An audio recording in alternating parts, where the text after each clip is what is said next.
Betting apps promotion కేసులో దర్యాప్తు ముమ్మరం చేసిన సిఐడి ఇప్పటికే బెట్టింగ్ యాప్ ప్రమోట్ చేసిన సినీ ప్రముఖులు, సోషల్ మీడియా ఇన్ఫ్లుయెన్సర్లు, యూట్యూబర్లపై కేసులు నమోదైన సంగతి తెలిసిందే. 29 మంది కేసులు నమోదు చేసి విచారణ చేస్తుంది సిఐడి సిట్. ఇప్పటికే విజయ్ దేవరకొండ, రానా దగ్గుపాటి, ప్రకాష్ రాజ్, యాంకర్ విష్ణుప్రియ, సిరి హనుమంతును విచారణ చేసింది సిట్.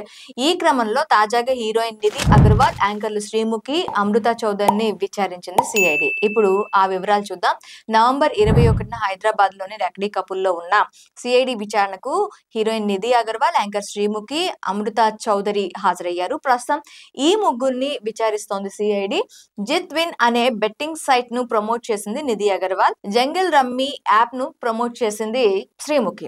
పలు గేమింగ్ యాప్స్, బెట్టింగ్ యాప్స్ ను ప్రమోట్ చేసింది యాంకర్ అమృత చౌదరి. ఈ క్రమంలో ఆన్లైన్ బెట్టింగ్ యాప్స్ లో వాళ్ల లావాదేవీల వివరాలు, డాక్యుమెంట్ల వివరాలు సేకరించి స్టేట్మెంట్ రికార్డ్ చేస్తున్న సిఐడి అధికారులు. ఈ ప్రమోషన్ల కోసం వచ్చిన డబ్బు ఎక్కడి నుంచి వచ్చింది, ఏ ఖాతాల్లో జమ అయ్యింది, హవాలా మార్గాల ద్వారా ఏమైనా చెల్లింపులు జరిగాయా అను అంశాలపై నిశితంగా దర్యాప్తు చేస్తున్నారు. ఈ కేసులో వాళ్లే కేవలం ప్రచార కార్యకర్తలుగా ఉన్నారా, లేక వారికి అంతకు మించి ఏమైనా పాత్ర ఉందా అనే కీలక కోణంలో దర్యాప్తు జరుగుతుంది. ఈ వ్యవహారంపై మీరేమంటారో కామెంట్ చేయండి.